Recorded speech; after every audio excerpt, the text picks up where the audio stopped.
beaucoup à toutes et à tous pour cette nouvelle émission Jeunesse Dorée. Toute l'équipe de E-Télé, de réalisation et de production de cette émission vous remercie. Nous sommes déjà là, nous sommes en plateau pour 1h30 d'émission. On parlera de Fonio, on parlera d'entrepreneuriat, de numérique, des lettres, de belles lettres. C'est parti pour 1h30.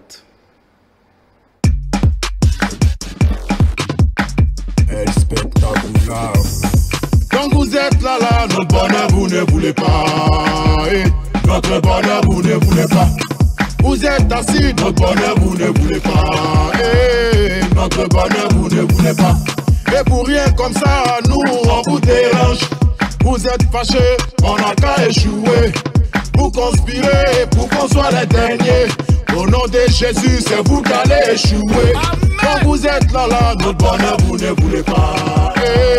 Notre bonheur, vous ne voulez pas. On veut mousser, ne voulez pas. On veut danser, ne voulez pas. On veut chanter, ne voulez pas. On veut l'argent, ne voulez pas.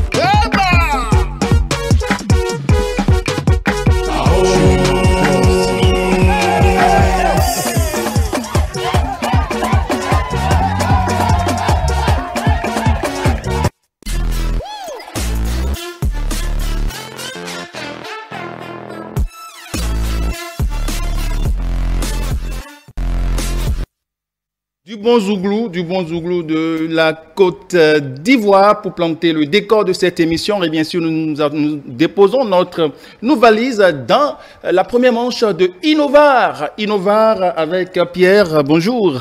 Oui, bonjour. Habib, comment tu vas? Je vais bien et vous? Ça va très bien. D'accord. Innovar, la première manche, c'est bien avec vous. On y va tout de suite. Eh oui, chers amis téléspectateurs de E-Télé, amis de la rubrique Innovar, bonsoir. La manche découverte de ce jour nous amène vers les nouvelles innovations dans le domaine du travail à l'aide du numérique. Dans ce domaine, plusieurs innovations émergent continuellement pour améliorer la condition de vie, les conditions de travail des travailleurs. Oui, j'y arrive. Il y a eu beaucoup d'innovations dans ce domaine, dont le télétravail. Puisque c'est de ça qu'il s'agit, le télétravail est une pratique professionnelle qui permet aux employés de travailler à distance, d'effectuer leur travail à distance, généralement depuis leur domicile, en utilisant les nouvelles technologies de l'information et de la communication, et aussi pour rester en contact avec leur entreprise et leurs collègues. Le concept de télétravail a émergé dans les années 1970, mais c'est véritablement avant l'avènement de l'Internet et des NTIC, j'entends par là les nouvelles technologies de l'information et de la communication, que véritablement le télétravail a été adopté donc dans les années 1990 à 2000. Donc c'était tout pour la manche découverte de ce jour. Merci beaucoup à vous, Pierre Vingbe. Pierre, fils de Vingbe, c'est ça? Bon, est-ce que c'est ça? Disons que le fils a la parole. Vingbe. D'accord, Pierre, le fils a la parole. D'accord. Inali? Bonjour Habib et bonjour à tous nos amis téléspectateurs qui prennent toujours le rendez-vous de Innovar. Vous avez beaucoup de soleil, vous? Bien sûr, comme vous le voyez, j'ai beaucoup de soleil dans ma vie, comme d'habitude. Tout à fait, tout à fait. Alors, avec vous, c'est la deuxième manche de Innovar. Effectivement, aujourd'hui, j'ai le plaisir d'animer la deuxième manche de Innovar. Et c'est toujours un plaisir de partager le plateau avec vous, Habib. Merci beaucoup. Aujourd'hui, je reçois Bilkis Latondi. Elle est entrepreneure et chef d'entreprise. Et elle est un petit peu experte depuis quelques années en matière de transformation du fonio, donc l'utilisation de céréales sans gluten en snack sain et nutritif. Et avec elle, on va parler un petit peu de l'importance de consommer sans gluten déjà. On va revenir un petit peu sur son parcours et on ne va pas oublier bien sûr de revenir sur la transformation du fonio. Latondi Bilkis, bonjour à vous. Bonjour Madame Nelly. J'espère que vous allez bien. Super, merci. Merci beaucoup d'avoir répondu présent à notre invitation. Aujourd'hui, nous n'avons pas beaucoup de temps, donc on va y aller très rapidement. Dites-nous déjà, quand on parle de consommer sans gluten, c'est un concept un petit peu qui est beaucoup plus connu dans les autres pays, mais ici, ce n'est pas encore très développé. Quelle est l'importance de consommer sans gluten? Quel avantage nutritif cela nous apporte? Merci beaucoup. Merci de l'invitation. En fait, le gluten n'est pas une mauvaise chose en soi. Le gluten est une matière qu'on retrouve dans certaines céréales comme le blé, principalement. Mais le gluten n'est pas mauvais en soi, en dehors des personnes qui ne le digèrent pas, ne l'assimilent pas. Il y en a qui ont des problèmes au niveau des intestins et ils ne digèrent pas le gluten. En fait, le gluten n'est pas mauvais comme je le dis, je le répète. Le problème, c'est que depuis de nombreuses années, l'être humain s'amuse à transformer génétiquement les céréales, les fruits, les légumes. Donc, les industries agroalimentaires transforment le blé pour des besoins qui sont les leurs, c'est-à-dire ils veulent une farine de telle qualité, un pain de telle couleur, un pain de telle texture. Donc, ce qui fait que le blé, quand il est modifié génétiquement, il devient quelque part nocif pour l'être humain à consommer. Oui. Sinon, il y a de très belles céréales qui sont nutritives, qui contiennent du gluten et qui ne causent aucun problème. Si, à la base, elles sont consommées comme la nature nous l'a offert. D'accord. Donc, en soi, le gluten n'a rien de nocif pour la santé. C'est juste la transformation industrielle qui le rend nocif. D'accord. Et vous avez choisi justement de travailler avec le fonio uniquement. Pourquoi? C'est parce que c'est un céréal sans gluten déjà à la base ou qu'est-ce qui c'est vraiment un concours de circonstances. Voilà. C'est vraiment un concours de circonstances pour des raisons personnelles. Il y a une naturopathe qui m'a demandé, pour que vous ayez tel résultat, il faut que vous enlevez de votre alimentation tout ce qui concerne du blé. J'avais un problème de santé et il fallait que je consomme sans tout ce qui contienne du blé, non. D'accord. Donc, je me suis dit, bon, si je ne dois plus manger du pain, je ne dois plus manger les pâtes, je ne dois plus manger tout ce qui contient du blé, mais je mange quoi finalement? Donc, dans cette dynamique, je suis allé chercher, j'ai fouillé sur Internet et je me suis rendu compte qu'il y avait une céréale disponible en Afrique, qui ne pousse d'ailleurs qu'en Afrique et qui est sans gluten. Je dis, waouh, voilà, on y va, on va chercher, on va voir. Parce que bon, le riz aussi est sans gluten. Tout à fait. Mais bon, moi, j'aime pas beaucoup. Donc, je suis allé chercher autre chose. Donc, je suis tombé sur le fonio. J'ai vraiment creusé, fouillé. Je me suis rendu compte que c'est la céréale, de toutes nos céréales africaines, c'est la plus riche en vitamines et elle est sans gluten. Que du bonheur. Comme quoi la fibre entrepreneuriale, vous l'avez découvert chez vous tout simplement en ayant un problème de santé. Exactement. Et justement aujourd'hui vous êtes chef d'entreprise. Quelles sont les difficultés que vous rencontrez déjà en tant que femme dans cet univers entrepreneurial-là? En fait, une fois que j'ai découvert cette belle céréale africaine, vraiment, elle mérite le détour. Elle mérite d'être connue et elle mérite d'être intégrée dans nos habitudes alimentaires. C'est vraiment du bonheur. Pour aller dans ce sens, je vais partager une assertion des Dogons du Mali. Vous savez, le fonio pousse dans toutes les parties subsahariennes, les nord des pays de l'Afrique. Nord Bénin, Nord Togo, Nord Nigeria, Nord Ghana, jusqu'en Côte d'Ivoire, Sénégal. Au Mali, les Dogons du Mali disent que le créateur de l'univers a créé le fonio, a créé l'univers à partir d'un grain de fonio. Allez savoir pourquoi il dit ça. Imaginez. Oui. Donc, moi, une fois que j'ai découvert cette belle céréale, j'ai commencé à la consommer. J'ai commencé à utiliser sa farine pour faire mes pâtisseries, mes gâteaux, mes biscuits. Je dis, mais dis donc, c'est exceptionnel. Et je partageais aux amis, aux membres de ma famille qui trouvaient ça bon également. Ils me disent, mais attends, au lieu de nous donner un peu, mais fabrique-en et vends-nous. C'est comme ça que l'aventure au fonio a commencé. Et quelles sont les difficultés justement dans cette aventure-là qui quand même est belle, hein, même si c'est rempli de challenges comme vous nous le disiez tout à l'heure? Oui. En fait, la route d'un entrepreneur n'est jamais lisse. C'est clair. Les challenges sont multiples. Hein, ils sont au quotidien. Je vais partager avec vous les plus saillants.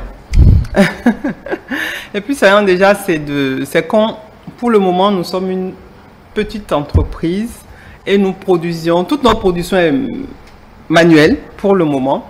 Et on a une petite production et vous savez que lorsqu'on produit en quantité limitée et qu'on a des charges fixes, c'est vraiment pas évident. Ça, c'est un. Le deuxième élément, c'est que pour pouvoir aller sur les marchés plus grands, il faut pouvoir produire en plus grande quantité et aussi pour aller sur ces marchés, il faut avoir l'autorisation de mise sur le marché de nos produits. Tout à fait.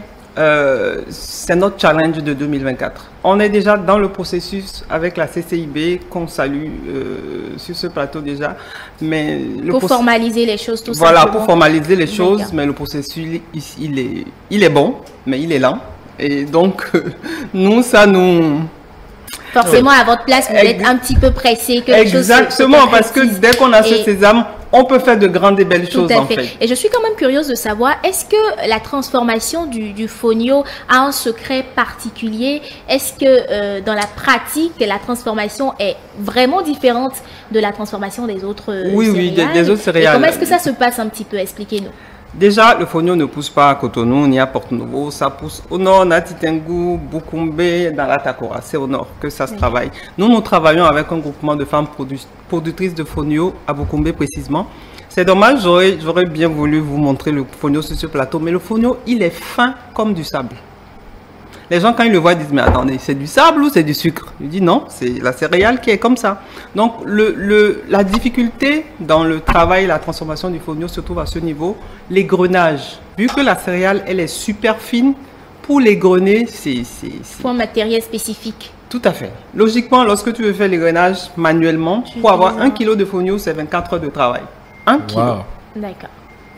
Mais heureusement, aujourd'hui, il y a des égreneuses, il y a des machines qui permettent de bien faire le travail dans des délais un peu plus courts. Mais vous avez dit que votre travail est manuel. Oui, nous achetons le fonio déjà égrené, Déjà propre, égrené. tout, D'accord. auprès Et de vous ces faites groupements la de femmes. transformation, Et quoi. nous transformons en farine. Et c'est avec cette farine que nous faisons nos encas et nos biscuits. D'accord.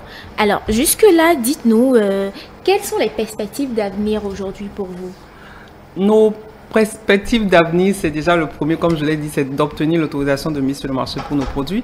Une fois qu'on aura ce sésame, notre rêve, c'est de faire connaître cette belle céréale au Bénin, dans toute l'Afrique de l'Ouest, dans toute l'Afrique et pourquoi pas à travers Vous le avez monde. l'impression que la population Adhère quand même adhère ou à ne la connaît chose. pas la cette Déjà, la céréale n'est pas connue dans les villes. Le fonio est plus connu, est plus présent sur les tables occidentales que sur les tables africaines. Déjà ça, nous, on a choisi de corriger ça Oui. en travaillant à mettre la lumière sur Puisque cette c'est belle pou- céréale. ça pousse ici. Exactement, ça pousse ici. Donc, et c'est une très bonne chose à manger. Je donne un exemple. Lorsque vous mangez par exemple le riz, il me reste 2 secondes. Lorsque Allez. vous mangez le riz par exemple 4 fois par semaine, Oui. vous pouvez réduire votre consommation de riz à 2 fois et manger le fonio 2 fois. Ce n'est que du bonus, ce n'est que de la santé pour vous. Cette céréale-là est préparée comme du riz, c'est ça? Non, non, on peut la préparer on la comme du- prépare comme le couscous. Comme le couscous. Comme le couscous, et on peut le manger avec des légumes, avec les sauces, avec tout ce qu'on veut. Ah bon? Oui. On le mange aussi en salade. Et à partir En du salade? moment où vous avez Oui, commencé à vendre vos produits tout simplement, est-ce que vous avez eu l'impression que la communauté, Si. les gens adhéraient quand même un petit Oui, peu ils à sont la chose? contents de découvrir cette belle chose et de la goûter et de voir qu'on fait de très belles choses avec des biscuits, des desserts, des gâteaux, des crèmes desserts et plein de choses. Ils sont vraiment contents. D'accord. Et si... Les crèmes, hein? Oui, arrive on à- a une crème dessert à base de fonio et de coco. Alors, on aimerait quand même savoir, est-ce que vous pensez qu'il y a des choses que le pouvoir public peut faire aujourd'hui pour faciliter tout simplement la vie aux entrepreneurs de façon spécifique? Que le processus d'obtention d'autorisation de mise sur le marché, que son délai soit plus court, qu'on mette tout ce dont les structures qui s'en occupent, tout ce dont ils ont besoin pour faire le travail plus rapidement. Et parce que je sais qu'ils sont surchargés, il y a beaucoup d'entreprises et ils ont des contraintes. Au-delà de ça, que l'État puisse dire, c'est une doléance, que tous les entrepreneurs qui travaillent les matières locales puissent être exonérés d'impôts, ne serait-ce que sur les 3 premières années ou les 5 premières années. Parce que c'est notre culture qu'on valorise, Pourquoi? c'est notre agriculture qu'on valorise, ce sont nos produits locaux. On donne de la valeur ajoutée à tous ces produits. Donc, qu'on nous permette de souffler, de germer, de grandir avant de fleurir. Vous D'accord. pensez que Donc, voilà, notre culture n'apporte pas une plus-value, ça ne rentabilise pas rapidement? Non, parce que c'est de petites productions. Non, on ne rentabilise pas. On rentabilise C'est tout un pas. processus de croissance. Si tu n'aimes pas ce que tu fais, tu ne vas pas le faire. C'est parce que c'est pas rentable. Et en même temps, c'est pas pour le moment. En même temps, c'est un processus qui est normal dans tous les secteurs d'activité. Oui. Au début, c'est un petit peu lent et après, ça progresse. On espère quand même que c'est-à-dire on a besoin d'avoir un environnement facilitateur de la chose. D'accord, il n'y a pas de problème. Nous avons bien noté, on espère que les personnes habilités vont vous entendre et vont répondre favorablement. En tout cas, on croise les doigts pour vous. J'ai quand même envie de demander très rapidement votre mot de la fin, s'il vous plaît, pour qu'on puisse conclure. Le mot de la fin, c'est d'encourager les Béninois à consommer local. Il y a des supermarchés qui ne vendent que des produits locaux aujourd'hui. Donc, rouillez vers ces supermarchés. Venez découvrir les belles choses que font les entrepreneurs béninois. Est-ce que ce n'est pas parce que vous avez eu un problème de santé, vous, que vous désormais... Au moins, ça m'a permis de faire le bonheur de plein de gens. Tout à fait. J'en suis heureuse. Notre invité d'aujourd'hui, Bilkis Latondi, entrepreneur, chef d'entreprise, nous invite tout simplement à consommer local. Et c'est sur ces mots, donc, Habib Noueni, qu'on va conclure Innovar d'aujourd'hui. Et comme vous le savez, Innovar, c'est fini. Ma jeunesse dorée continue. Je l'avais dit en offre, cette fameuse phrase. Tout à fait, jeunesse dorée. Certainement. Merci beaucoup à vous, Nelly Michaï, à vous également, Pierre Vingbe. Merci à Bilkis. Nous allons nous retrouver encore sur cette émission. Ce sera dans Junior d'Afrique. Mais en attendant Junior d'Afrique, on retrouve l'équipe des lettres et des arts.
Voilà, vous aimez dans cette rubrique des lettres et des arts. Nous avons pour vous beaucoup de surprises.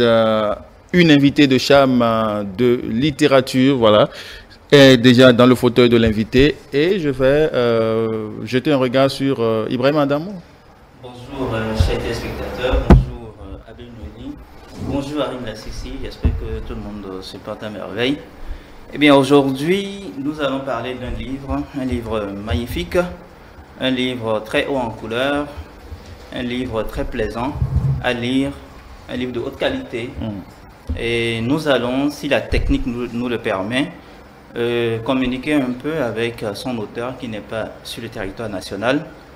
Et par la suite, nous allons décortiquer le contenu de ce livre et sa réception ici au Bénin avec notre invité qui est sur ce plateau, Madame Cécile Aboumilankou, qu'on ne présente plus. Bien sûr. Qui est une activiste des lettres. Sûr. On la voit un peu partout. Donc, qui a eu quand même l'occasion d'organiser des cafés littéraires avec des adolescents, des jeunes, autour donc de ce livre-là. Donc voilà le contenu. Elle dirige aussi Fémiculture. Tout à fait. Ouais, bien sûr. Merci beaucoup, Madame Aboumilankou, pour tout ce que vous faites. Pour tout ce que vous faites pour la littérature. Merci beaucoup.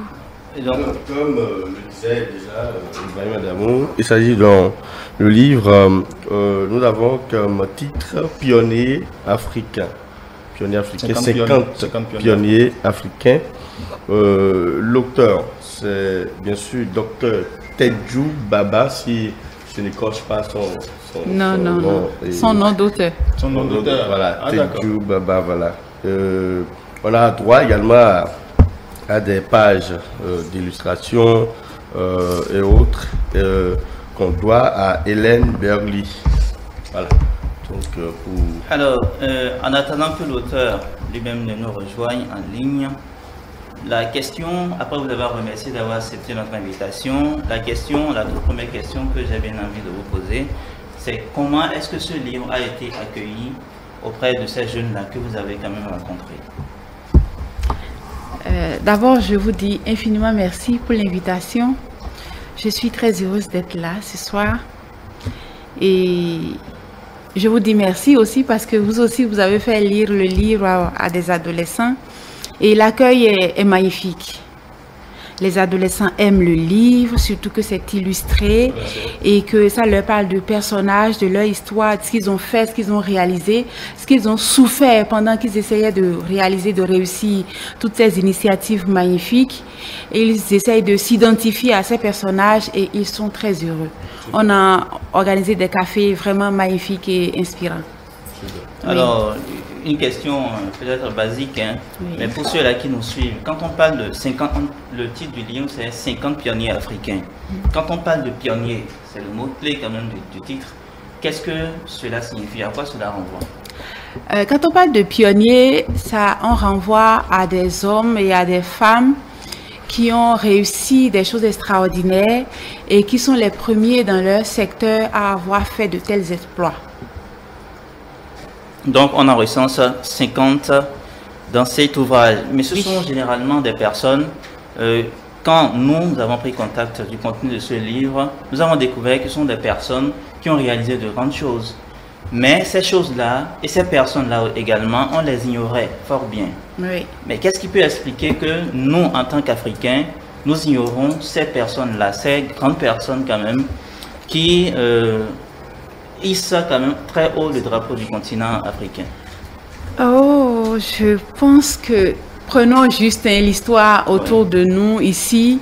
Et il s'est passé ici au Bénin quelque chose d'extraordinaire qui a été répercuté un peu partout à travers l'Afrique et à travers le monde. C'est par exemple la conférence nationale de 1990. Combien de jeunes d'aujourd'hui dans nos classes ont connaissance de ce fait historique? Très peu. Oui. Très peu en fait. Ça veut dire que chez nous, il y a un problème de transmission. Ces grands noms ne sont pas inscrits dans les programmes scolaires. Donc, si les enfants même ou bien les parents n'ont pas l'initiative de faire découvrir ces auteurs-là, ces personnages-là à leurs enfants pour qu'ils puissent s'identifier, pour qu'ils puissent s'en inspirer, non, les enfants n'en sauront jamais rien parce que personne n'en parle. il n'y a pas de transmission, il n'y a pas de répercussion. Or, c'est ce qu'il faut, parce que il faut que nos enfants puissent s'identifier à des Noirs qui ont réussi des choses extraordinaires. Sinon, vous rencontrez des jeunes élèves dans nos classes qui pensent que tout a été inventé ailleurs, tout a été créé ailleurs. Ils sont surpris de découvrir que des choses élémentaires de leur quotidien ont été fabriquées par des Noirs, ou bien des choses extraordinaires qu'ils mettaient sur le compte d'autres races ou d'autres peuples ont été inventées, créées par des Noirs. Ils sont surpris. Ça veut dire qu'il y a un problème. Mais est-ce que vous ne pensez pas que c'est parce que c'est du fait qu'on dit que l'Afrique est un continent qui a été dominé par l'oralité, par l'histoire, pendant longtemps on nous a chanté cela.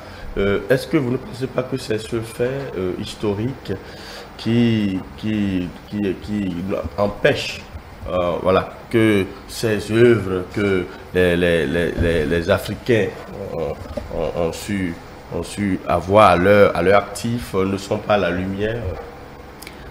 Oui, il y a eu l'histoire. Voilà. L'histoire et la colonisation, tout ça en est pour beaucoup. Mais nous aussi, nous avons notre part de responsabilité. Quand vous dites nous, vous parlez de politique, je parle des politiques, des parents, de nos livres, des documents que nous utilisons. Oui. Il y a tout ça. Par exemple, aujourd'hui, je vois des cahiers. Il y a beaucoup de cahiers illustrés où il y a des images et puis de petits résumés. Alors, pourquoi est-ce que nos cahiers ne peuvent pas avoir ces pionniers-là, avec de petits résumés de leur vécu, devant ou derrière? Et on n'oublie pas l'autre pan de la réflexion. On n'oublie pas que la grande masse africaine, de la société africaine, est encore analphabète.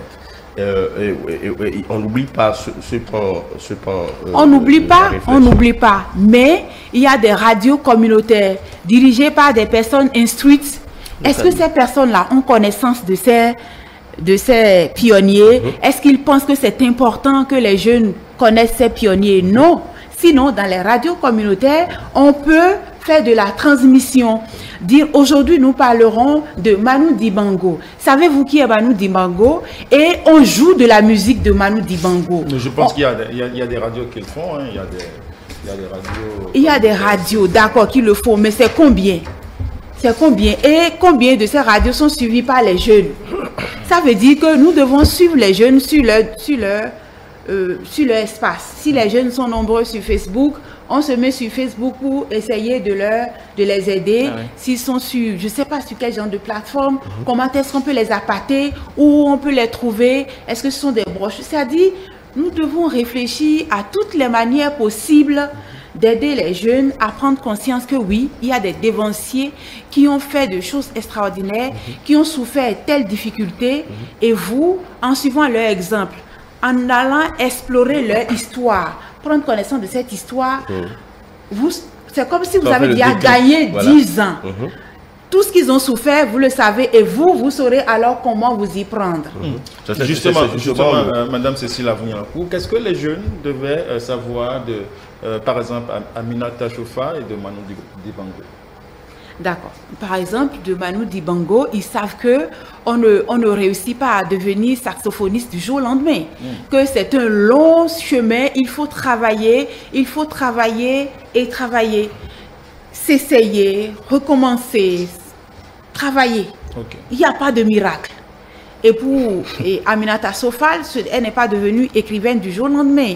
Ça veut dire qu'elle a étudié, elle n'est pas devenue écrivaine, excusez-moi, du jour au lendemain. Elle a étudié, elle a eu certaine maîtrise de la langue, elle a eu certaine maîtrise de son peuple. Elle ne s'est pas extravertie de son peuple, elle connaît son peuple, elle connaît ses difficultés. Et c'est par exemple pour ça qu'elle a pu écrire La Grève des battus. Bien, et tout de suite, vous étiez en train d'évoquer les actions, les possibilités qu'il y avait à apporter ces connaissances-là auprès des jeunes. Et justement, je crois que vous-même, vous êtes déjà sur le terrain en allant à la rencontre de ces jeunes-là, en organisant des cafés littéraires également avec ces jeunes-là tout autour. Mais aujourd'hui, si vous aviez par exemple un conseil, une proposition à faire à l'endroit des décideurs, de ceux-là qui conçoivent nos programmes d'études, de ceux-là qui prennent des décisions au sommet, qu'est-ce que vous leur diriez? Merci pour cette opportunité que vous me donnez ici. J'espère que ce message leur parviendra. Je leur dirais qu'il est essentiel aujourd'hui de faire très attention à ce que nous faisons apprendre à nos jeunes apprenants. Et que, comme nous avons la chance dans notre pays, que des ouvrages sont souvent mis au programme, que désormais on étudie bien les ouvrages qui vont être mis au programme et qu'on essaye de proposer des ouvrages qui renvoient à ces pionniers-là et qui permettent à la jeunesse de tisser des liens avec ce qui s'est passé dans le passé et de prendre connaissance de ce passé pour pouvoir mieux s'épanouir aujourd'hui. Je leur dirais aussi qu'il est urgent que notre éducation se focalise sur nous, qu'on essaye d'apprendre notre histoire, qu'on essaye d'apprendre nos réalisations à nos jeunes apprenants. Parce que il y a le livre de Liliane Thuram qui parle de Mes étoiles noires, dans un livre dans lequel il y a toutes les réalisations des Noirs, le fer à repasser, le frigo, l'ascenseur, tous ces appareils que nous utilisons et qui ont été fabriqués par des Noirs, inconnus de nous. Voilà. On va voir si on peut avoir l'auteur Tedjou, Dr Tedjou Baba. On va voir si avec la complicité de la technique, on va voir si les dieux de la technique sont avec nous cet après-midi avec notre réalisateur. On va voir si on peut l'avoir au bout du fil.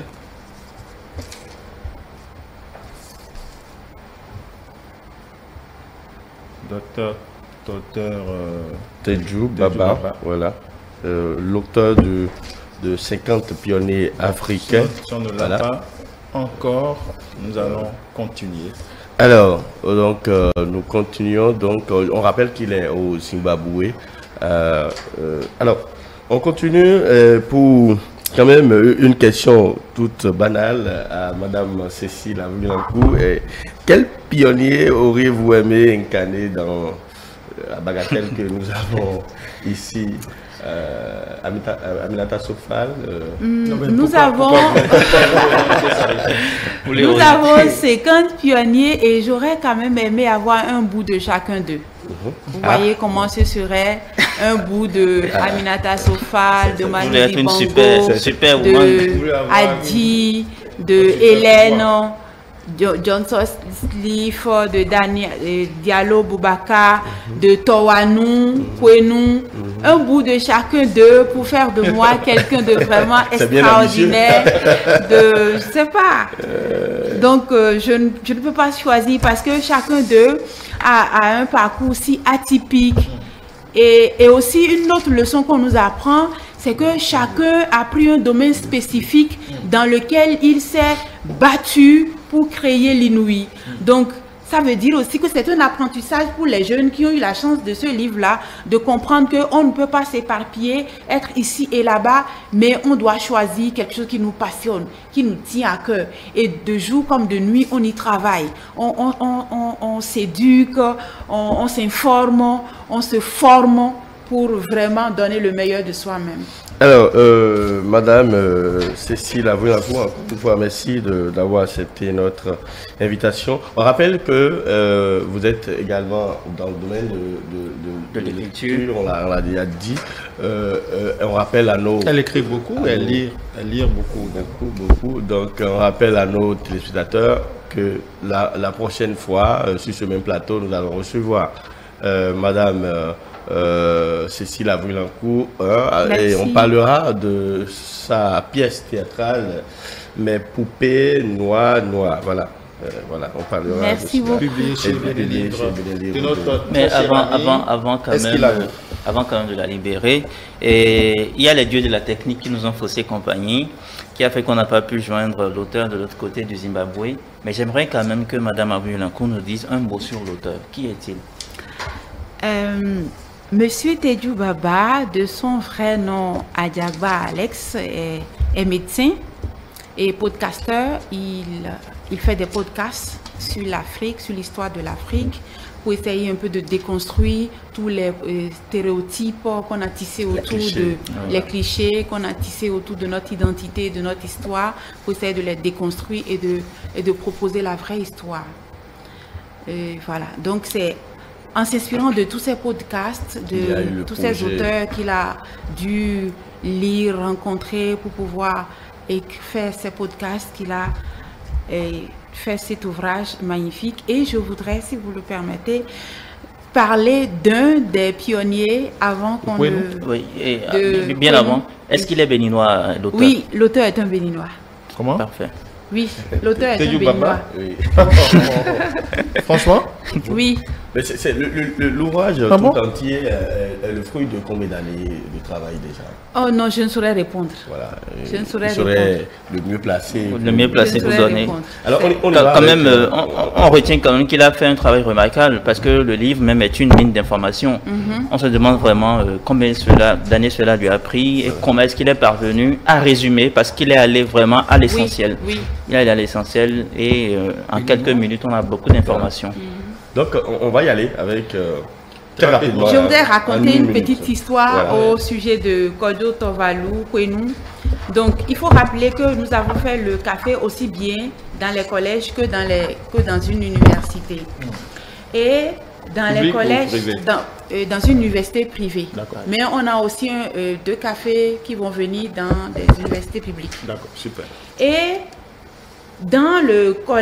au collège, les élèves étaient vraiment durs avec le béninois parce qu'ils se sont dit, pendant que les gens créaient des choses extraordinaires, lui, il lutte, ça c'est quoi? Ils étaient vraiment méchants. Ils ont été si durs avec lui qu'on était vraiment choqués. Par contre, à l'université, vous voyez, avec l'âge, les étudiants ont compris que sa lutte était une lutte essentielle.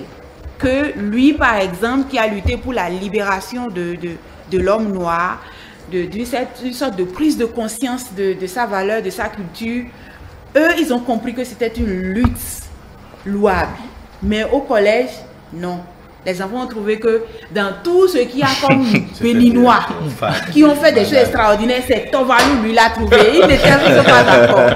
Alors que c'est très important ce qu'il a fait. Si par exemple, on avait cette opportunité de transmettre ce que font les pionniers, on aurait pu leur expliquer la qualité de son travail, le don de soi pour libérer son peuple du joug colonial. Il faut quand même avoir une certaine Angélique Kidjo dans ce... Oui, pourquoi pas. Parce qu'aujourd'hui, on sait que Angélique Kidjo, c'est vrai, le livre ne date pas d'hier. Vous deviez essayer de lire et de comprendre les raisons pour lesquelles l'auteur a fait une certaine sélection à partir d'une certaine période donnée. D'une certaine période donnée. Et vous savez que nous avons une kyrielle de pionniers. Donc ce n'est que quelques exemples. Et on rappelle que Angélique Kidjo, la diva, notre fierté nationale, est inscrite désormais dans le dictionnaire Larousse. Donc c'est quand même monumental, c'est historique ce fait. On lui dit toutes nos félicitations. Mais il y a quand même la postface de cet ouvrage qui recense quand même des domaines où aucun noir n'a encore réussi à poser une empreinte. Et donc qui donne de la motivation, qui va donner encore plus d'envie, plus d'engouement à ces jeunes apprenants que nous contactons pour se dire, tiens, je serai ce prochain noir qui figurera quand même dans le livre, peut-être les 100 pionniers. Mon mot de fin, c'est de dire merci à ETélé de m'avoir invité, de m'avoir reçu. Merci beaucoup. Merci à Arim, la Cécile, merci à notre Ibrahim Adamou qui tenait à parler de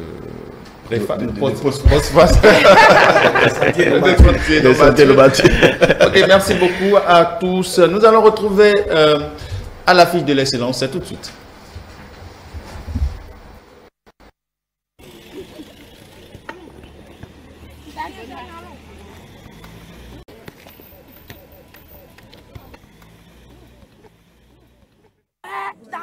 La Côte d'Ivoire, inspirante terre d'hospitalité, reçoit l'Afrique.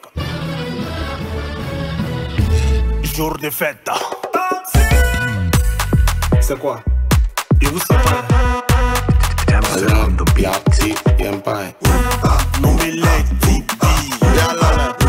Ibrahim Fama Diabaté.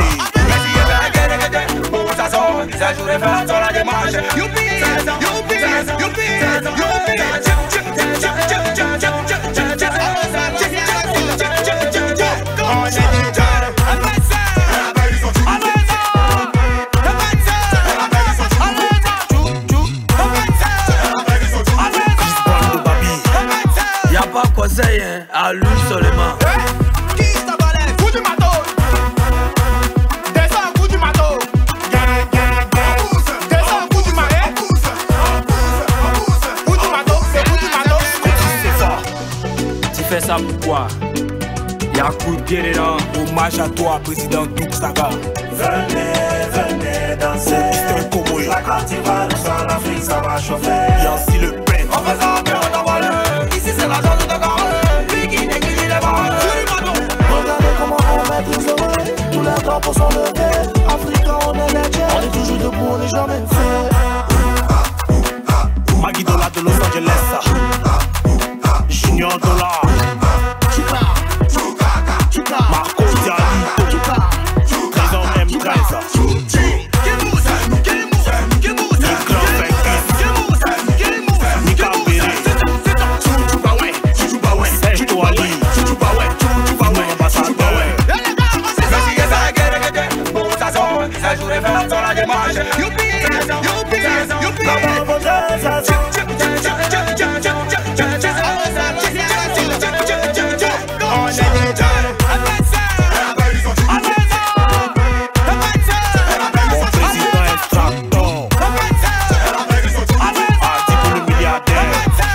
Fatigué, faut jouer, nous on est là.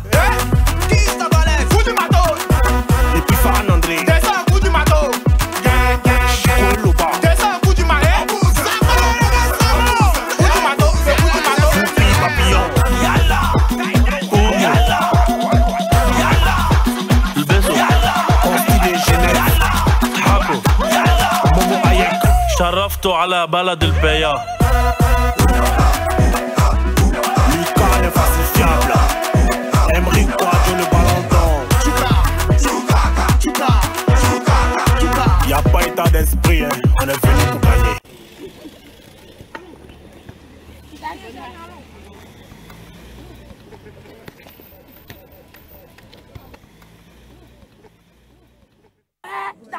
La Côte d'Ivoire, inspirant terre de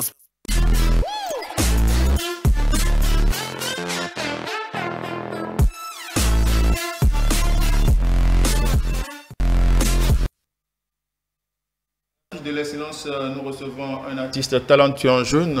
Son nom d'artiste c'est Moïka. Moïka, bonjour. Oui, bonjour monsieur. J'espère que vous allez bien. Oui, ça va très bien. Alors, il me plaît aujourd'hui de vous découvrir davantage et j'ai élaboré quelques questions pour vous afin de savoir qui se cache derrière Moïka. Alors, ma toute première question, c'est de savoir, alors, si vous étiez une chanson, quel serait le titre et pourquoi? Bon, et si je suis une chanson, si j'étais un chanton, le titre sera Change Story. Ah bon? Change Story. Pourquoi?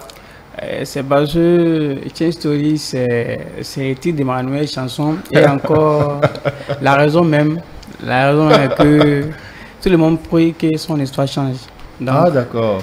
Ok, tout le monde prie que son histoire change. Donc si vous étiez une chanson, vous allez choisir tout simplement le titre de votre chanson. Oui, Change Story. D'accord, ça me plaît bien. Alors quel a été le moment le plus bizarre ou drôle de votre carrière musicale jusqu'à présent? Les moments les plus bizarres que lorsque j'avais commencé, vraiment ça n'a pas été facile, vous voyez. Et bon, j'ai passé par-ci par-là. Un jour bizarrement sur le campus, j'ai juste participé sur le micro-trottoir sur le campus quoi. Et c'est là ils m'ont trouvé et la maison de production Abikou m'a signé.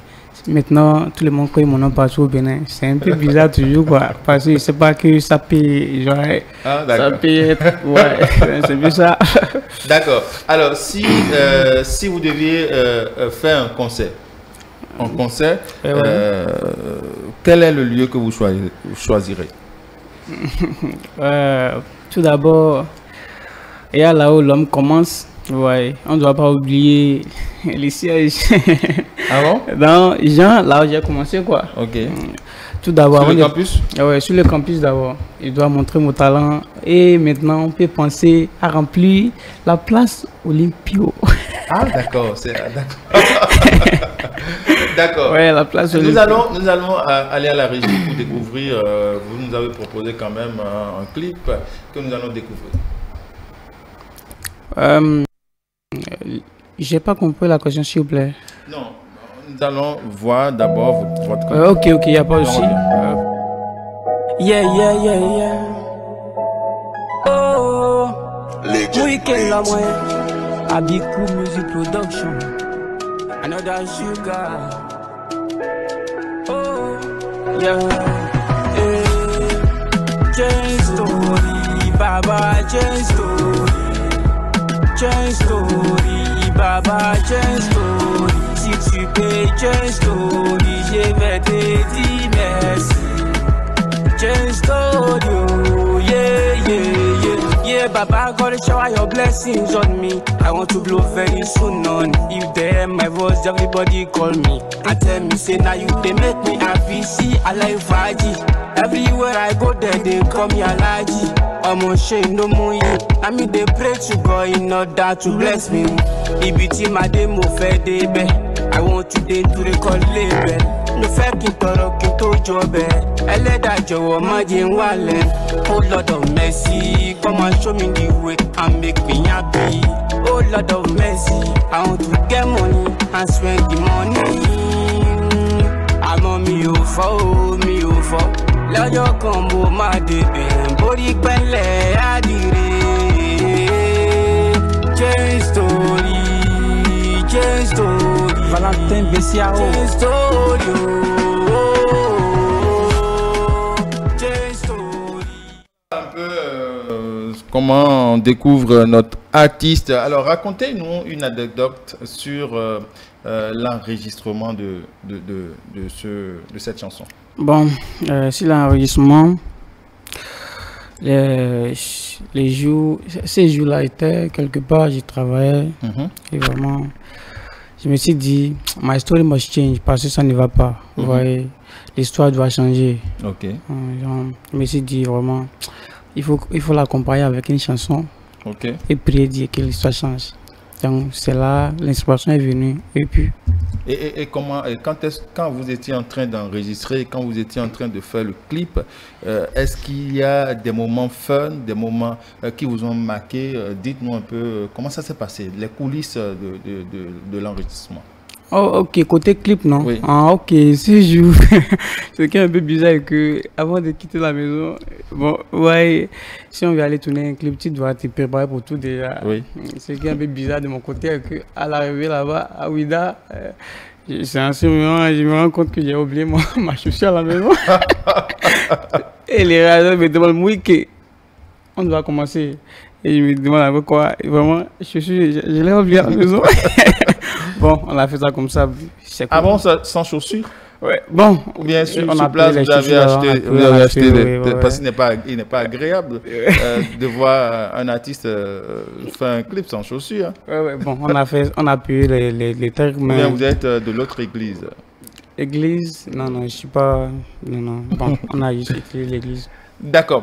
Alors, avant-dernière question, quelle est votre actualité à présent? À présent, mon actualité, c'est ça qui roule actuellement.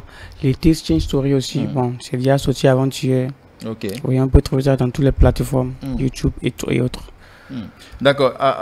La dernière question, une question pour vous laisser partir.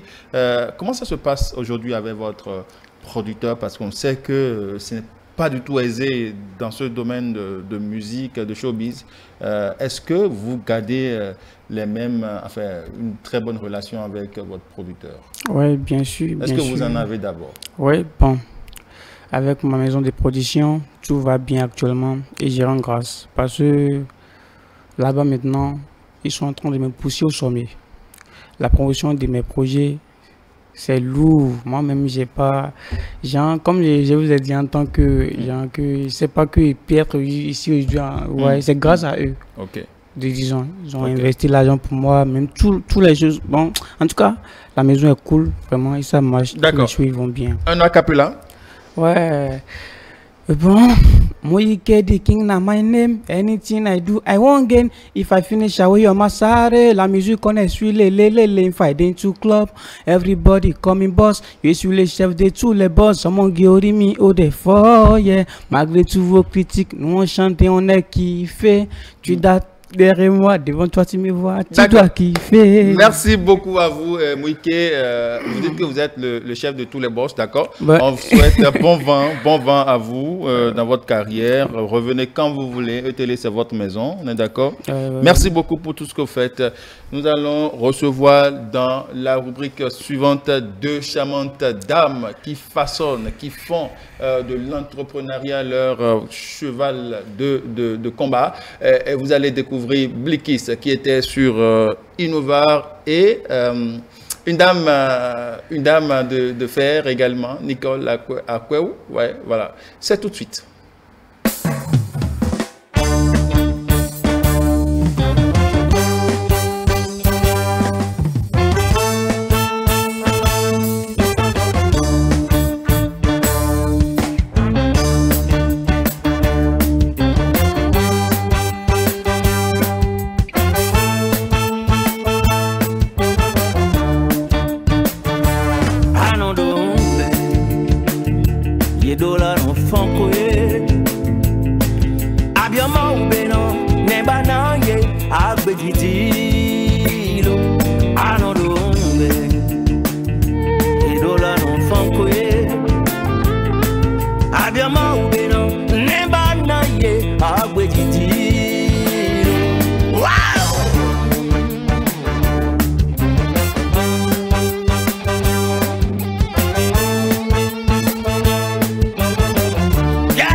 Chers téléspectateurs, je vous l'avais dit en amont, nous mettons en lumière aujourd'hui deux grandes femmes qui mettent en lumière qui mettent en lumière l'entrepreneuriat féminin surtout. Aujourd'hui, nous accueillons Madame Nicole Akou et Madame Bilkis, voilà, Bilkis Latoundji, Latoundji. Ces femmes inspirantes sont sur le point de partager avec nous leur histoire dans l'espoir de recevoir aussi la palme d'or de Jeunesse Dorée que vous aviez, vous savez déjà depuis un certain nombre de moments. Alors, Nicole, bonjour.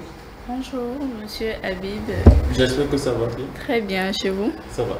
Alors, je reste avec vous, Nicole. Alors, comment est-ce qu'on peut arriver à faire un métier d'homme? Alors, merci pour la question. Je dirais que... Parce que je rappelle que vous êtes dans le bois. Oui, oui, c'est bien ça. Tout part de la tête. Et moi, c'est venu comme ça. Je vais parler de mon cas. De manière générale, je ne sais pas pour les autres. Mais pour moi, c'est juste un don de Dieu. C'est Dieu qui m'a guidée. Parce qu'après ma licence, j'ai eu à faire pas mal d'activités, beaucoup de formations. Mais après, je ne me retrouvais pas dans ces choses-là. Je n'étais pas satisfaite au fait. Du coup, étant chrétienne, je me suis dit... Dieu va vous inspirer. Voilà, que Dieu me montre mon chemin, me donne mon don, ce qui est à moi. Et c'est ce qu'il a fait. Et voilà, je travaille le bois aujourd'hui. D'accord. Madame Latoundji. Oui. On dit souvent que tout le monde peut entreprendre. Est-ce que c'est vrai? Je dirais non. Pourquoi? Non, parce que, comme l'a si bien dit Madame Nicole, pour entreprendre réellement et aspirer, s'épanouir dans ce qu'on fait, il faut écouter son cœur, il faut être appelé, comme elle a dit, il faut vouloir donner de soi même. Et c'est quand tu as tous ces éléments que tu as la force nécessaire pour résoudre tous les challenges que tu as sur le chemin de l'entrepreneuriat, parce que les challenges, il y en a. D'accord, on va y revenir. Alors, Madame Nicole, est-ce que si on n'écoute pas son cœur, si on n'a pas un bagage un mental un peu fort, et quand on ose entreprendre, ça se solde toujours par l'échec? Bon... Est-ce que vous pouvez la question? Madame Latoundji a cité un certain nombre de choses qui doivent être réunies avant d'entreprendre. Et si ces choses ne sont pas réunies et quand on ose entreprendre, est-ce que c'est l'échec qui est au bout de l'entrepreneuriat? Non, pas forcément. Il y a, comme je l'ai dit tout à l'heure, c'est en fonction de chaque personne. Lorsqu'on n'écoute pas par exemple son cœur, si on n'écoute pas son cœur, si on ne fait pas ce qu'on aime, si on n'aime pas ce qu'on fait. Et quand par exemple on ne demande pas à l'Esprit Saint de nous guider par exemple. Bon, l'échec, je ne sais pas. Qu'est-ce qui garantit alors le succès dans l'entreprise? Tout dépend de la manière dont tu gères l'entreprise. Donc, ça veut dire que tu peux oser entreprendre et échouer. Oui, parce que l'entrepreneuriat, au fait, soit ça vient à toi, soit c'est toi-même qui vas choisir l'entrepreneuriat. Dans quelles conditions ça vient à toi? Dans quelles conditions et toi-même tu peux aller vers? Ça dépend de la... Moi, par exemple, disons déjà en première année, je n'avais jamais imaginé entreprendre. Pour moi, c'était aller m'asseoir dans un bureau et de base, je voulais être avocate. Donc, l'entrepreneuriat est venu à moi à cause de quelques conditions, à cause de... Quelles sont les conditions? Déjà, à la fin de la première année, je suis tombée enceinte. Ok, d'accord. Donc, de là, je me suis dit, déjà en deuxième année, mon père, il a coupé l'université, m'a dit, tu ne continues plus. Ok. Comment je fais? Voilà, j'ai un enfant et puis je devrais me débrouiller. Donc c'est là que j'ai commencé les petits commerces et c'est là que vraiment je me suis dit, je me suis attachée à ça. Sinon l'entrepreneuriat de base, c'était pas un truc vraiment où je peux dire j'étais chaud ou c'est ça. Donc l'entrepreneuriat est venu à vous? Oui, c'est venu à moi. Ok, d'accord. Bilkis? Oui. Alors, quels sont les challenges dont vous étiez en train de parler? Les challenges peuvent être multiples. Quelques-uns, les plus prépondérants, c'est les challenges financiers déjà. Oui. Parce que quand on prend notre environnement béninois, lorsque tu as une start-up, une entreprise naissante et que tu commences, tu as ta belle idée à qui tu essaies de donner vie, tu n'as pas forcément les moyens financiers requis pour mener à bout ton idée. Si tu as un petit capital personnel, une épargne, tu fais avec. Mais chemin faisant, on se retrouve toujours le dos au mur et on a besoin d'un coup de pouce.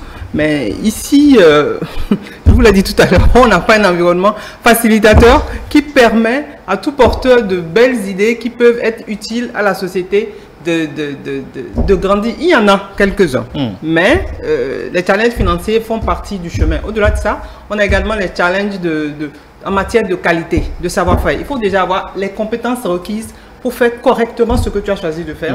Et aussi les challenges en termes de capital humain. Si tu n'as pas la bonne ressource, si tu n'as pas les bons talents pour t'accompagner dans ton idée, tu peux avoir des soucis. D'accord. Si vous devez donner un conseil aujourd'hui aux plus jeunes qui veulent entreprendre. Aujourd'hui, ce que je remarque, c'est que tout le monde veut entreprendre. La majorité des jeunes que je rencontre aujourd'hui, tout le monde veut entreprendre, mais tout le monde ne veut pas entreprendre.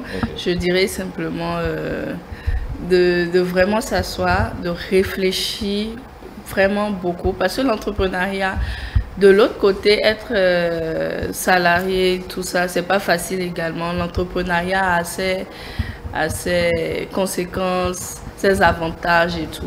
Mais de vraiment s'asseoir, de réfléchir, d'avoir une vision, de savoir ces jeunes-là, ce qu'ils veulent avant de se lancer. La passion, c'est aimer faire ceci, c'est bien, mais vraiment y réfléchir, avoir les personnes ressources, se faire former d'abord avant de se lancer peut-être dans l'entrepreneuriat ou dans une entreprise. D'accord. Blikis, même question pour vous. Quel conseil je vais compléter ce que Madame Nicole a dit. Oui. En la répétant, peut-être la passion n'est pas suffisante, la bonne idée n'est pas suffisante. Il faut que l'idée, qu'on soit sûr que l'idée qu'on veut mettre en œuvre apporte quelque chose à la société, qu'on réponde à un besoin, qu'on réponde à une problématique de la société à travers son projet. Et puis fouiller aussi, parce qu'il y a des aides, il y a des solutions, aussi petites qu'elles soient. Il faut savoir que ça existe et savoir les grapper une à une pour faire son chemin et grandir. Mais ce qui est sûr, ce n'est pas facile. N'entreprend pas qui veut, c'est qui peut. D'accord, donc on ne peut pas entreprendre avec 0 francs? Je dirais oui, c'est possible. Je ne dirais pas non, c'est possible. C'est possible. Ouais. C'est possible. Oui, c'est possible. C'est aussi impossible. Bon, ça dépend. Ça dépend de la personne. Ça dépend du mindset de chacun. Voilà. Mais entreprendre avec 0 francs, c'est possible. C'est vraiment possible. Oui. Ouais. D'accord. Alors, deuxième catégorie de questions. Je vais démarrer par Blikis. Oui. Alors, si vous étiez une couleur, laquelle seriez-vous et pourquoi? Verte. Pourquoi? Pourquoi? Parce que le vert, c'est la nature, le vert, c'est l'abondance, le vert, c'est une couleur que j'aime beaucoup. D'accord. Nicole?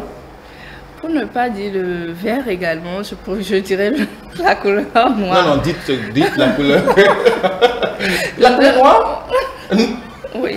Sérieux, noir? Oui, ça caractérise la puissance. La puissance. D'accord, je reste avec vous pour la deuxième question alors. Quel super pouvoir aimeriez-vous avoir dans votre vie? Super pouvoir. Ouais. Là. Super pouvoir. J'aime bien quand les chefs d'entreprise commencent par se perdre dans mes questions.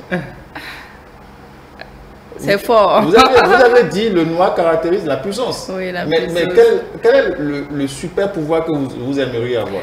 Bon, je dirais que vraiment la puissance de transformer juste comme ça mais le bois en assiette, quoi.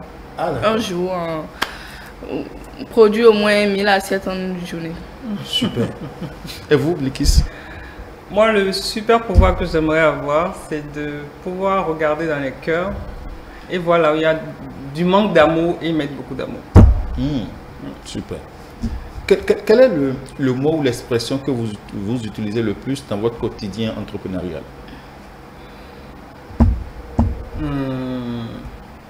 L'argent? Je dirais merci. Merci. Oui, je dis beaucoup merci à mes clients, à mes collaborateurs et à moi-même, à l'univers. Je dis gratitude. Gratitude. Nicole, à retour? Dieu. Ah bon? Pourquoi? Parce qu'il est le centre de la vie. Oui, de tout. Et je l'appelle très souvent, chaque moment, là où vous n'avez jamais imaginé être à l'étape où vous êtes aujourd'hui? Vous n'avez jamais vu votre vie comme ça? Non, des fois, moi-même, je suis étonnée. Ah oui? Oui. Alors, si votre entreprise était un animal, lequel serait-elle et pourquoi? Ah là. C'est fort, hein? Vraiment. Guépard, écureuil. Lion. Lion. Pourquoi? Parce que c'est ça. Non, non, non, non. Parce que c'est ça. Oui, parce que le lion est le roi de la forêt. Je vais dominer, l'entreprise va dominer tous les autres. D'accord. Blikis? Moi, je dirais le puma, pour ne pas rester avec dans la même ligne. Ouais. Le puma, parce qu'il est puissant, il est fort, il est rapide, il est... Voilà. Alors, quelle est la chose la plus folle que vous aviez faite, vous, en tant que Bilikis Latoundji, chef d'entreprise? Oui. La chose la plus folle que j'ai faite en tant que chef d'entreprise, c'est que j'ai vu en ligne une information concernant une foire qui se passait à Lagos, une foire qui porte sur l'agroalimentaire et les boissons. Je me suis dit, génial, c'est une occasion d'aller faire connaître mon produit au Nigeria. Le Nigeria, c'est plus de 250 millions de personnes, donc c'est une très belle occasion. Donc j'ai rempli toutes les formalités, machin, j'ai pris la route, je suis allé, j'ai pris la route à temps. Mais chemin faisant, on a tellement eu de problèmes en route que quand on est arrivé, déjà c'est 3 jours la foire. On est parti le dernier jour parce qu'on s'est dit, bon, les foires c'est généralement le dernier jour que les belles choses se passent. Ouais. On arrive, on dit, it's closed. On dit, what? It's closed. On est arrivé le dernier jour à 15 h à la foire et ils nous disent, c'est fermé. Ah oui? Je dis, you serious? Yes, it's closed. Sérieux? Wow. Donc on n'a même pas pu rentrer, on n'a rien fait, on a juste repoussé le chemin, on est revenu à Sérieux? Ben ouais. Vraiment c'est fou, hein? Et vous, Nicole? Moi... Vous avez déraciné l'Iroko? La chose la plus folle que j'ai eu à faire, c'est de prendre une fois un risque vraiment énorme. De prendre l'argent qui n'était pas à moi, d'investir dans mon entreprise. Ah, ben ouais. Wow. C'est vraiment fou aussi ça. Mais ça a été chaud, mais finalement, par la grâce de Dieu. Alors, l'avant-dernière question. L'avant-dernière question. Alors, ou la dernière question, je vais dire. Alors, si vous devez choisir un pays autre que le vôtre, pour y développer votre entreprise, ce serait quel pays? En Afrique ou dans le monde? N'importe où, hein? Un pays autre que le vôtre. Ok. Pour le moment, je vis... Non, pas pour le moment. Si vous deviez choisir. La France. Pourquoi? Parce que vous aimez compter les euros? Oui, bon, on peut dire ça aussi. D'accord, la France. D'accord. Et vous, Likis? Elle n'est pas du tout africaine, celle-là. Moi, je dirais le Nigeria. Voilà. Parce que j'aime le mindset anglophone. Le Nigeria, c'est plus de 250 millions de personnes, donc c'est un marché énorme. on y apprend énormément et voilà, ça va vite et c'est génial. Merci beaucoup à vous, chers dames. Nous vous avons identifié en tant que personne ayant marqué votre communauté, enfin marqué positivement votre communauté par votre engagement, vos réalisations et votre détermination à participer au développement économique de notre pays et par ricochet de l'Afrique tout entière. Et nous, ici à ETélé et à Jeunesse Dorée, nous avons initié cette palme pour vous célébrer. C'est à votre actif. Merci de recevoir notre palme. Merci beaucoup, Madame Nicole Akweu, c'est écrit, pour votre engagement sans faille envers la communauté, ses actions positives et son impact profond. Cette palme vous est décernée. Merci beaucoup. Merci bien. Également à vous, Bilkis Latundji. Cette palme est décernée à Bilkis Latundji pour son engagement sans faille envers la communauté, ses actions positives et son impact profond. Merci, beaucoup. Merci. Alors, votre mot de la fin. Comme mot de fin, je dirais à la jeunesse en tout cas, croyez en vous, aimez-vous, aimez ce que vous faites et foncez. D'accord. Que rien ne vous arrête. Super. Et vous, Nicole? Pratiquement la même chose. Hein. Soyez déterminés, croyez en vous et allez-y foncer, que rien ne vous arrête. D'accord. Merci beaucoup, chers dames. Bon courage à vous. Bon courage, vraiment bon courage à vous. Moi, je voudrais vous voir, Bilkis, au Nigeria, développer Ofonio au Nigeria et l'autre en France, pourquoi pas. Et vous allez m'accueillir pour mes vacances. Avec plaisir. Nous allons retrouver la dernière rubrique de cette émission, c'est bien sûr Kiff numérique.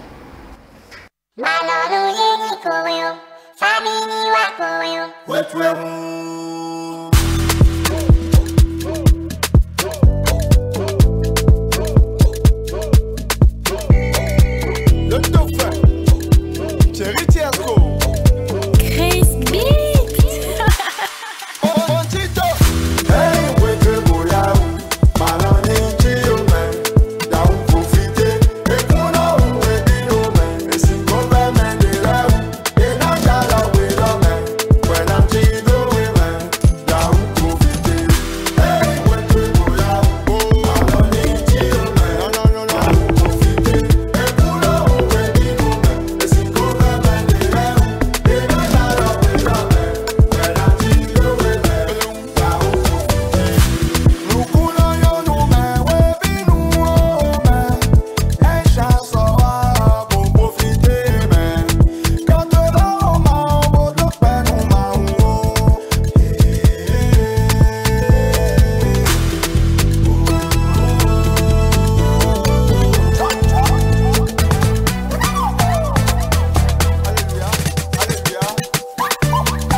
Voilà, la dernière rubrique de cette émission, c'est Kiff numérique. Kiff numérique avec Sonia Diakwa. Sonia, bonjour. Oui, bonjour Habib. Alors aujourd'hui, vous êtes seul? Oui, aujourd'hui je suis seul. Et le pasteur? Il a appelé à d'autres services. Bien évidemment. D'accord, on y va très rapidement. Alors, chers téléspectateurs et téléspectatrices, bonjour. C'est un réel plaisir pour moi de vous retrouver pour cette nouvelle manche de Kiff numérique, la rubrique qui vous sort de l'électronisme. Aujourd'hui, nous parlerons des droits liés à la création de contenu au Bénin. Et ceci, ça fait suite à différentes émissions que nous avons dernièrement enregistrées, puisque depuis un moment, nous parlons de création de contenu. Donc, aujourd'hui, nous parlerons des droits et qui y a affaire. Et pour cela, nous avons invité 2 jeunes juristes sur ce plateau. Et il s'agit de Yoris Aïkpe et de Samuel Akakbo. Bonjour, Yoris. Bonjour Samuel. Bonjour. Merci d'avoir répondu à notre invitation. C'est un plaisir. Et alors, je ne sais pas si vous voulez dire tout. Non, c'est un plaisir partagé d'être avec les juristes. Voilà. Plaisir partagé. Alors, non sans transition aucune, vu que nous sommes en train de parler de création de contenu et que nous sommes au Bénin, dans un pays qui se respecte. Et nous allons commencer par chercher à savoir quelles sont les principales lois et réglementations régissant la création de contenu au Bénin. Donc, c'est à vous, monsieur Samuel. Alors, merci beaucoup pour la question. Concernant les différentes lois ou textes qui régissent la création de contenu au Bénin, nous avons principalement 2. Nous avons la loi qui régit le code du numérique au Bénin. Et après, nous avons le code de la communication également. On peut y aller loin en citant la loi qui régit le droit d'auteur et la propriété intellectuelle au Bénin. Super. Exactement. Exactement. Oui. Il n'y a pas d'autre loi que M. Samuel aurait omis par hasard. Bon, on peut peut-être ajouter la loi sur la presse et la communication en ligne. Oui, c'est aussi très important. Alors, existe-t-il des... Est-ce que les faiseurs de contenu sont sensibilisés, connaissent vraiment l'existence de ces lois-là? Après, ça va passer en revue les pages, je dirais, sur les réseaux sociaux. Je note qu'ils n'ont pas vraiment connaissance. Voilà. Alors, qu'est-ce qui fait qu'ils n'ont pas vraiment connaissance? Est-ce que cette faute leur revient ou c'est au régisseur de cette loi que... Déjà, on dira que la loi est accessible à tous. Très bien. Donc, ce n'est pas que c'est restreint pour quelqu'un. Très bien. Aller l'acheter, s'en procurer et lire cette loi, ce n'est pas encore grave. Donc, ils peuvent, je dirais que c'est de leur faute. Puisqu'ils devaient prendre l'initiative de lire et de voir les obligations auxquelles ils doivent faire face avant de se lancer sur les contenus en ligne. Ça, c'est très important. Donc, vous, lorsque vous voyez les contenus, vous observez en tant que sachant, vous constatez quand même quelques imperfections, quelques irrégularités. Exactement. On va y revenir. On va permettre à Sonia de finir son conducteur. Bien qu'on est en train de parler de création de contenu, vous avez dit tout à l'heure qu'il était important que chaque créateur de contenu puisse prendre connaissance des lois et qui régissent le secteur. Mais quand ce n'est pas fait, quelles sont les sanctions qu'on encourt en tant que créateur de contenu? Déjà là, vous pouvez faire face à des sanctions pénales. Lesquelles? Est-ce que vous pouvez nous citer quelques-unes de ces sanctions-là? Je prends par exemple une infraction de diffamation. Si vous êtes par exemple influenceur ou créateur de contenu et vous publiez un contenu avec des propos diffamatoires qui portent atteinte à la vie privée et à l'honneur de l'individu, vous pouvez être poursuivi pour cela. Alors, avant que vous ne continuiez, est-ce que vous pouvez nous dire qu'est-ce qu'on entend réellement par propos diffamatoires? Est-ce que vous pouvez nous donner un exemple de propos diffamatoires aujourd'hui? Quand on parle de propos diffamatoires, c'est beaucoup plus des propos qui portent atteinte à la vie d'une personne. Je pense qu'on a eu le cas récemment en Côte d'Ivoire, si je ne me trompe pas, de Observateur Marie-Paul. Il a proféré des propos diffamatoires. Marie-Paul Adjé. Marie-Paul Adjé, merci. Okay. Il a proféré des propos diffamatoires qui ont porté atteinte à la vie privée de la jeune dame qui en retour a porté plainte et la juridiction a fait droit et nous avons vu en fait la sanction qui en est sortie. Donc quand on parle de propos diffamatoires, ce sont des propos qui peuvent porter atteinte à la vie d'une personne. Super. Tout simplement pour résumer. Des propos qui peuvent porter atteinte à la vie privée d'une personne. Et vous étiez en train de parler des sanctions. Est-ce qu'il y a d'autres sanctions que vous pouvez ajouter à celles que vous avez déjà citées? Oui, déjà, les sanctions pénales sont l'une des premières. Et vous pouvez également avoir les sanctions civiles. Si le plaignant se constitue partie civile, il peut demander réparation, dommages et intérêts. C'est voilà encore une autre sanction auxquelles vous pouvez faire face. Alors, est-ce que, selon vous, la loi prévoit des exceptions ou des licences particulières pour l'utilisation des contenus à des fins éducatives ou non commerciales chez nous ici au Bénin?